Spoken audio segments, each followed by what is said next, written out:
দিনের সহি বুঝদান করে। হাদিসের ভিতরে আসছে আল্লাহ রাসূল সাল্লাল্লাহু আলাইহি ওয়াসাল্লাম বলছেন, মাইয়ুরিদিল্লাহু বিহি খায়রান ইউফাক্কিহু ফিদ্দীন। আল্লাহ যাকে ভালোবাসেন ইচ্ছা করেন তাকে দ্বীনের সহি বুঝদান করেন। পাশে একটা কথা মনে রাখা লাগবে, হেদায়েত কিন্তু কোনো পীরের হাতে নাই, কোন নেতাদের হাতেও নাই, নেত্রীদের হাতেও নাই, কোন ওস্তাদদের হাতেও নাই। হেদায়েত একমাত্র আল্লাহর হাতে। অনেকে মনে করে পীরের কাছে গেছি, বাবার দরবার আসা যাওয়া করি, যথেষ্ট, তারাই নাজাত করে জান্নাতে নিতে পারবে। পীর তো ভালো কথা, পীরের বাবারও কারো ক্ষমতা নাই কাউকে নাজাত করে জান্নাতের ব্যবস্থা করা। বলতে পারে নিজের পীরের কাজটা কি? পীর একটা ফার্সি শব্দ, আরবিতে বলা হয় মুর্শিদ, আর বাংলা অর্থ হলো পথ প্রদর্শক। যেমন আপনি চিটাগাংয়ের রাস্তা চেনেন না, যে আপনাকে চিটাগাংয়ের রাস্তা দেখাবে সেই হলো পীর। ওই পথে চলা বা না চলার দায়িত্ব আপনার এবং আমার। আর মানজিলে মাকসুদে পৌঁছাবার মালিক হলো আল্লাহ। পীরের কাজ হলো কোরআন এবং হাদিস অনুযায়ী পথ দেখানো। পীর কি নিজের মন করা কোনো পথ দেখাতে পারবে? কোন উস্তাদ বা উস্তাদদের উস্তাদ পারবে? কোন দলের নেতা নেত্রীরা পারবে? না পারার কারণ কি? আল্লাহ রাসূল সাল্লাল্লাহু আলাইহি ওয়াসাল্লাম প্রায় 1500 বছর আগে বলে গেছিলেন, তারাকতু ফীকুম আমরাইন লাম তাদিল্লু মা তামাসসাকতুম বিহিমা কিতাবুল্লাহ ওয়া সুন্নাত রাসূল। আল্লাহ রাসূল সাল্লাল্লাহু আলাইহি ওয়াসাল্লাম বলে গেছেন, হে আমার সাহাবারা, আমি তো রাসূল সেজন্য তোমাদের মাঝে থাকবো না। তোমরা চলবা কেমনে? জাহান্নাম থেকে মুক্তি পেয়ে জান্নাতে যাবা কি করে? তোমাদের কাছে দুইটা জিনিস রেখে গেলাম। কয়টা? একটা কোরআনুল কারীম, আর একটা হলো আল্লাহর সুন্নাহ। কথা ঠিক না বেশি? তোমরা যদি এই দুইটাকে মজবুত করে ধরতে পারো, তোমরা ধ্বংস হবে না, জাহান্নামে যাবে না। এখন কথা হলো যে বাংলাদেশের মধ্যে মুসলমানের সংখ্যা প্রায় 92 জনের মতো। 100 কত? এই 92 জন মুসলমানের দেশ। মুসলমান সন্তানদের দলের মতের কোনো অভাব নাই। আমরা যদি জিজ্ঞাসা করি আমাদের আল্লাহ কয়জন, সবাই বলবে এক। কোরআন কারীম আমাদের ভিন্ন না, সবাই এক। হাদিস সবাই এক না ভিন্ন? এই আল্লাহ রাসূল আমাদের নবী এক না ভিন্ন? সবই এক। এত দল হইল কিভাবে? বলল কারা? এটা কিন্তু বোঝা না। ইয়াহুদি নাসারা খ্রিস্টান ইসলাম বিদ্বেষী চক্র, এরা কিন্তু বইসা নাই। এরা মুসলমানদের ডিভাইডেড তৈরি করার জন্য, মুসলমানদের শক্তি ধ্বংস করার জন্য বিভিন্ন প্রক্রিয়া মুসলমানদের ভিতরে ডিভাইডেড তৈরি করার জন্য কার্যক্রম পরিচালনা করতেছে। কথা ঠিক কিনা? শুনছিলাম বাংলাদেশের এক লোক লন্ডন গেছিল বেড়াইতে, বন্ধুর কাছে। লন্ডনের বন্ধু বলতেছে, বন্ধু চলো আমরা একটু ঘুরে আসি। দুই বন্ধু ঘুরতে গেছে লোকালয়ের বাহিরে জঙ্গলের মধ্যে। সেখানে যাই দেখে বিরাট এক মাদ্রাসা, আলেম ওলামা পড়াবার অভাব নাই, সবসময় কোরআন এবং হাদিস পড়তেছে, পড়াইছে। সব দেখলে মনে হয় আল্লাহর খাস পড়ি। তারা ওখানে আসরের ওয়াক্তে নামাজ পড়ার পরে যখন চলে আসতেছে, লন্ডনের বন্ধু বলতেছে, বন্ধু আমরা যে নামাজ পড়ি আবার দ্বিতীয়বার নামাজ পড়া হয় কি কেন? বলে যাদের ভিতরে প্রতি সব খ্রিস্টান। বলে বলেন তত দেখায় মানে একেবারে খাতি না দেবে শুন আল্লাহ বলি। বলে এই মিশন খ্রিস্টানরা চালু করছে, মেধাবী ছেলেদেরকে বেছে বেছে কোরআন এবং হাদিস শিখে গেছে। সূক্ষ্ম জায়গাগুলো যেগুলো সাধারণ মানুষ বুঝবে না, এই মুসলমানদেরকে যে ডিভাইডেড তৈরি করার জন্য এই মিশন তারা চালু করছে, এবং এর উপরে পাণ্ডিত্য অর্জন করে তাম দুনিয়ার ভিতরে এই মিশন চালু করছে। বাংলাদেশেও সেই এজেন্টের অভাব নাই। বাংলাদেশের ক্যান্টনমেন্ট মসজিদ কুমিল্লা এক ইমাম সাহেব ধরা পড়ছিল প্রায় 30 বছর পরে। ইমাম সাহেব বিরাট জবরদস্ত পাবেন না, 30 বছর ইমামতি করে বুঝলেন, ধরা পড়ছে প্রায় 30 বছর পরে। রয়্যাল এজেন্ট ভারতের হিন্দু, তাইলে হুজুর দেখলেই কিন্তু পিছনে দৌড় দিবে। আবার এক শ্রেণীর বর্তমানে হকের মাপকাঠি মনে করে যে হুজুরের কাছে যান, এবার কি বলেন তো আপনাদের কলম জানিয়ে এক শ্রেণীর বর্তমানে রয়েছে বলে আপনারা পীরের কাছে যাইয়ে পাইছি, আমরা পীরের কাছে যাওয়ার পরে আমাদের কলমের ভিতরে ধরে আঙ্গুল দিয়ে একটা টান দিয়ে এখন কলম ঠক্কর ঠকুর বক্তে আছে, অর্থাৎ কলম জারি। আমি জিজ্ঞাসা করি আমার বাজানদেরকে, কলম যদি ঠক্কর ঠক্কর করে না লড়ে জারি না হয় এই জন্য জাহান্নাম যখন কয় বছর, একদিনও না, কয় মিনিট, কয় সেকেন্ড, কথা না। একবার যদি কেউ ইচ্ছে করিয়া এক অক্টের নামাজ পড়বে বলতে বলতে অন্য অক্ট আসছে, যেমন যখন অক্টের নামাজ পড়বে বলতে বলতে আসলে অক্ট আসছে, কেউ যদি ইচ্ছে করিয়া আলসেমি করিয়া এক অক্টের নামাজ নিয়ে অন্য অক্টে নিয়ে কাজা করিয়া পড়ে নামাজ কিন্তু পড়ছে, কি করিয়া এই অপরাধের জন্য দুনিয়া এবং আখেরাতের সময় হিসাব করার পরে দেখা গেছে কোরআন এবং হাদিস অনুযায়ী 2,88,00,000 বছর জাহান্নামের আগুনের বিচারে জ্বলতে হবে।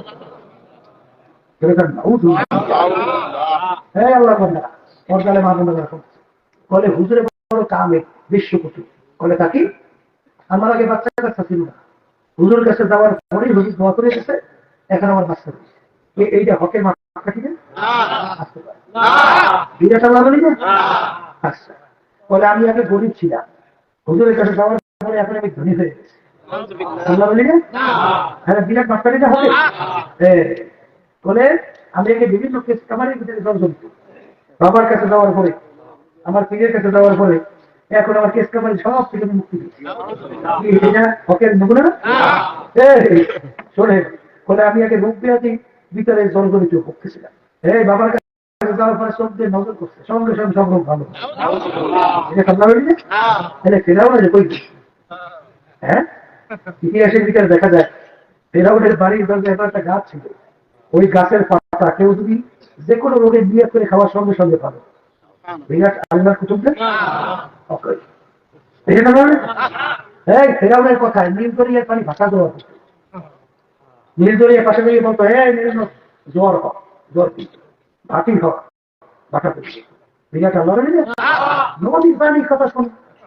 হ্যাঁ, এই জন্য কোন এক কবি এক কথায় বুঝতে চাই বলছিলেন, গার হাওয়া পে ওর তাহারা কবি তর্কে সুন্নাত ঝুকার শয়তানি। একটা মানুষ হাওয়ার উপর দিয়ে উড়িয়ে যায়, পানির উপর হাইতে সরিয়ে যায়, পানিতে বুকতে টব্বা করে উঠতে বসে থাকে, ওকে নিয়ত করে যাওয়ার সঙ্গে সঙ্গে ভালো।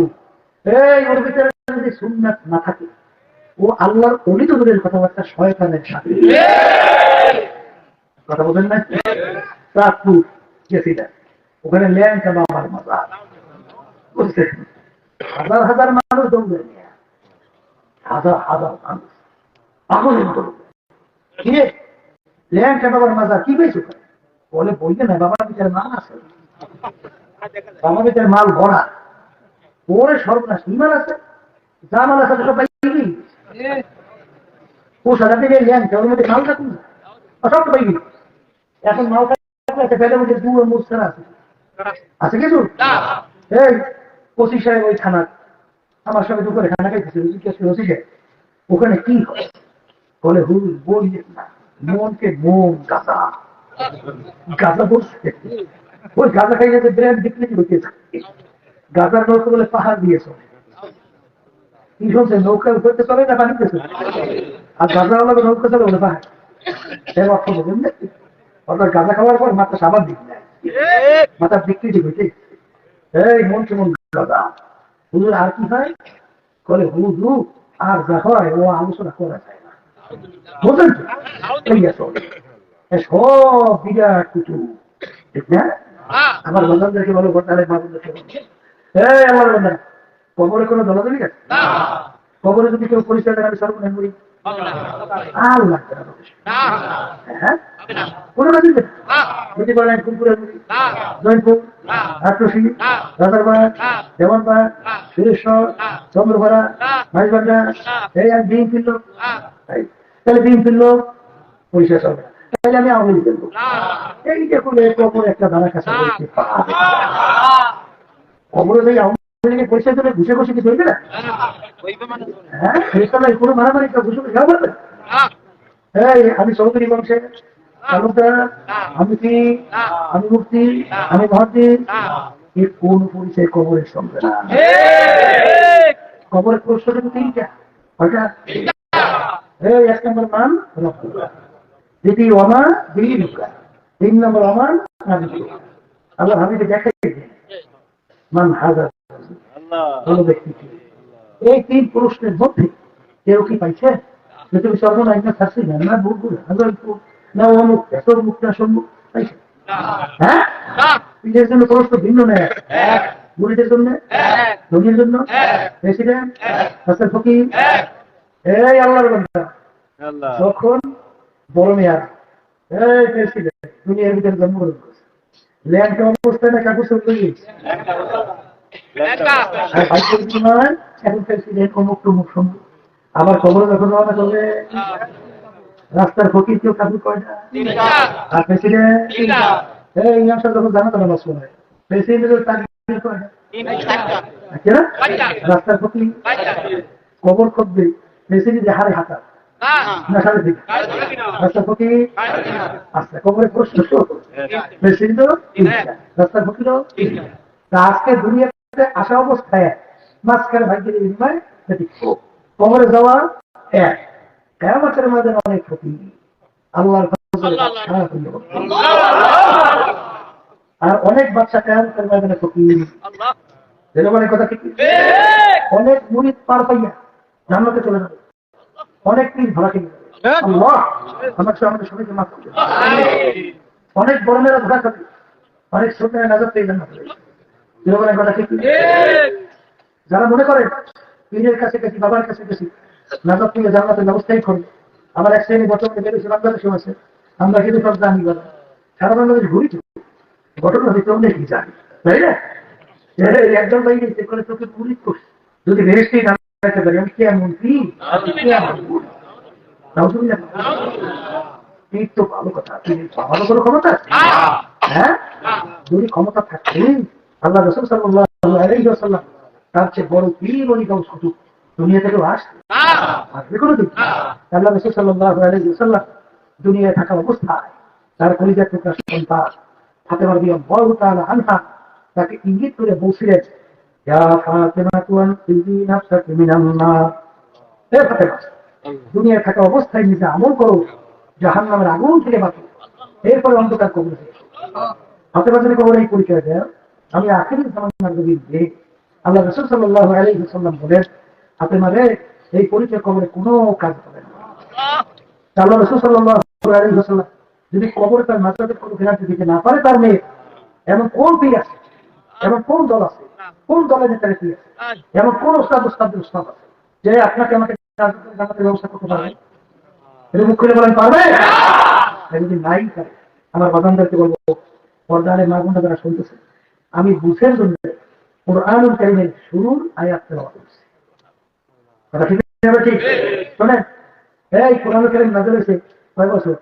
10-12 বছর, 100-200 বছর, 1500 বছর, কথা ঠিক কিনা?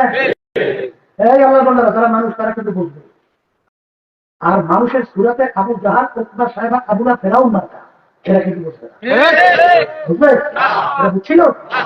এই আল্লাহ নবী সাল্লাল্লাহু আলাইহি ওয়াসাল্লাম পবিত্র জবান থেকে দিনের দাওয়াত দেওয়ার পর আবু জাহেল বুঝে উতবা সাহেবা আবু জাহাল বুঝে, তাহলে বুঝা গেল এক শ্রেণী মানুষ আল্লাহ হাবিবের জামানায় আবু জাহাল মার্কা ছিল, মাঝখানে হয়ে গেছে বর্তমানে এরা কিন্তু বুঝবে না, কথা ঠিক? যারা মানুষ তারা চিন্তা করবেন যালিকাল কিতাব লা রাইবা ফীহ, এই যে কিতাব দেখো আল্লাহ বলতেছেন এই কিতাবের ভিতরে ভুল সন্দেহ বলতে কিছু নাই, সবাই বলে সুবহানাল্লাহ। যারা মানুষ তারা চিন্তা করে ব্যাপার কি কোন দুনিয়ার কিতাব কোন বই পুস্তক কোন লেখক আজ পর্যন্ত কেউ লিখতে পারে নাই যে আমার কিতাবের ভিতরে ভুল নেই, এই এমন কেমন কিতাব যার শুরুতে লেখা করে ভুল নেই? এই আসলে আমরা মুসলমানরা কিন্তু চিন্তাও করি না, কিন্তু বদ্দিনীরা কাফেররা নাস্তিকেরা ওরা বসে থাকে নাই, রিসার্চ করতেই গেছে, তারা জানি যার কিতাব আর যাবি এটা ব্যাপারে ভুল নেই। এই জন্য দেখবেন আমরা বাংলা ভাষা ঠিক করার জন্য এই ব্যাকরণ ব্যবহার করি না, বাংলা ব্যাকরণ করি কি করি, ইংরেজি ভাষা ঠিক করার জন্য ডিকশনারি ব্যবহার করি না, আচ্ছা আরবি ভাষা ঠিক করার জন্য লোগান ঠিক রাখি না। এই বড় বড় আরবি ভাষার লোগানগুলি লেখকের ভিতরে উল্লেখযোগ্য বিজাতি খ্রিস্টানরা, এই যে আল কামুস আল মঞ্জের এই বড় বড় লোগা এগুলো লেখক কিন্তু সব বিজাতি খ্রিস্টান। আচ্ছা ওদের আরবি ভাষার এত পাণ্ডিত্য অর্জন করা দরকার কি? খ্রিস্টানরা তো সেই ইংরেজি ভাষাভাষী, ঠিক নেই, আরবির উপরে এত ডিগ্রি অর্জন করলো কারণ কি?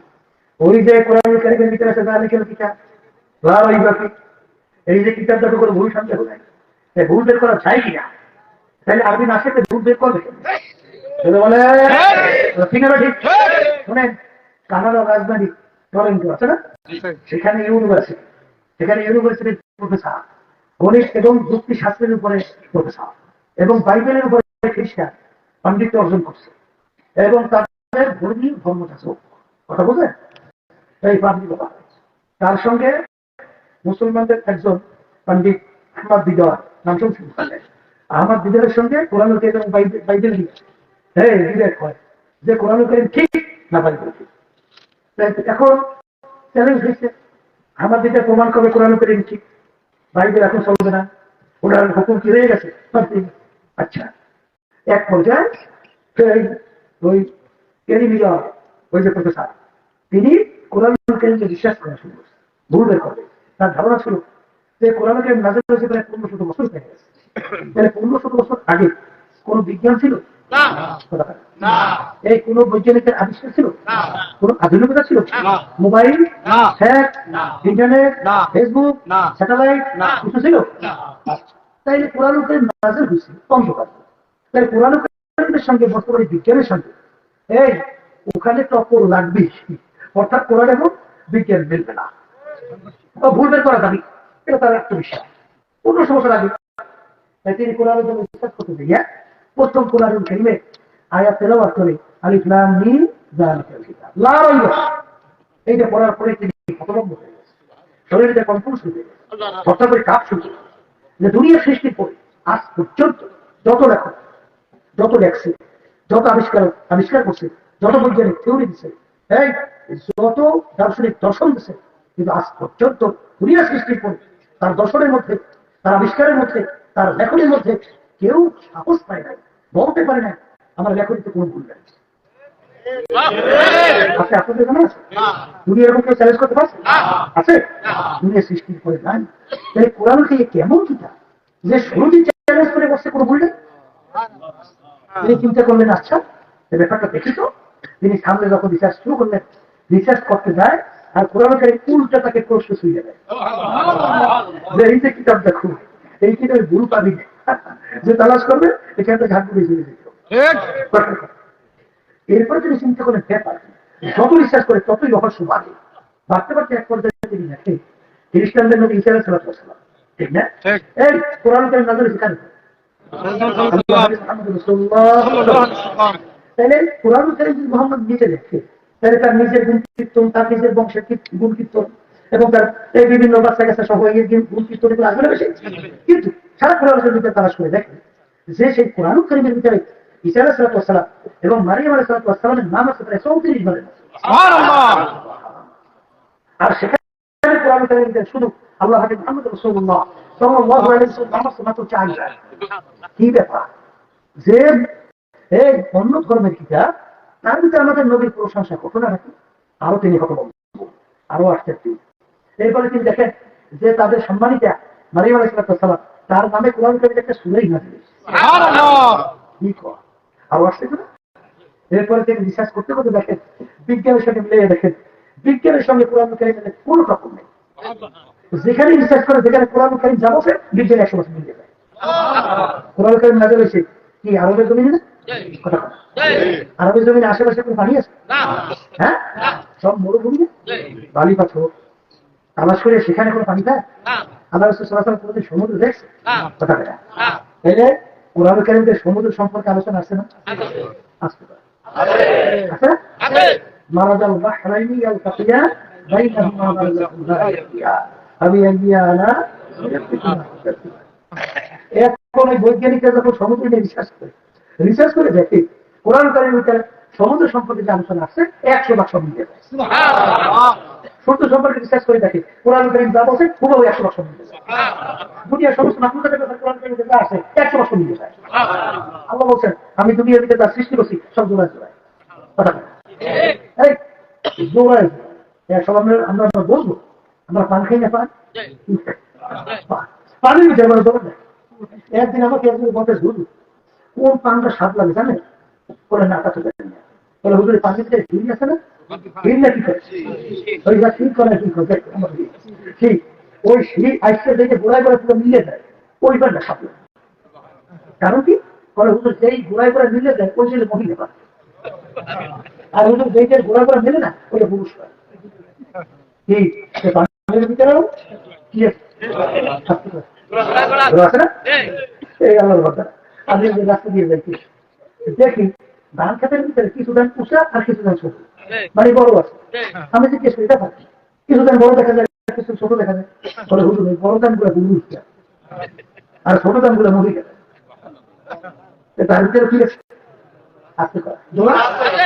সৌদি আরব গেছিলাম, বাংলাদেশের এক লোক আমার সাথে দেখা করতে আসে, ও খেজুর বাগান কাজ করে। আমি বললাম যে আমার খেজুর চারা দিতে পারো?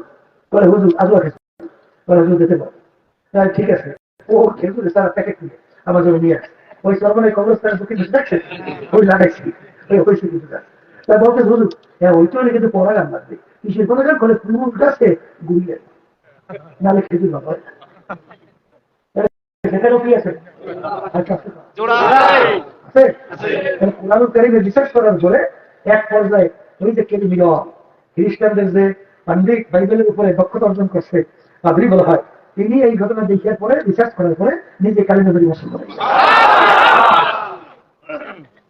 কিছুদিন আগে আপনারা দেখছেন আমেরিকাকে খ্রিস্টানদের এক ধর্মযাজক তিনি রিসার্চ করিয়া কালী নগরী মুসলিম করেন এবং তিনি বলছিলেন এতদিন পরে আমার নিজের ঘরে ফিরিয়ে আসছে।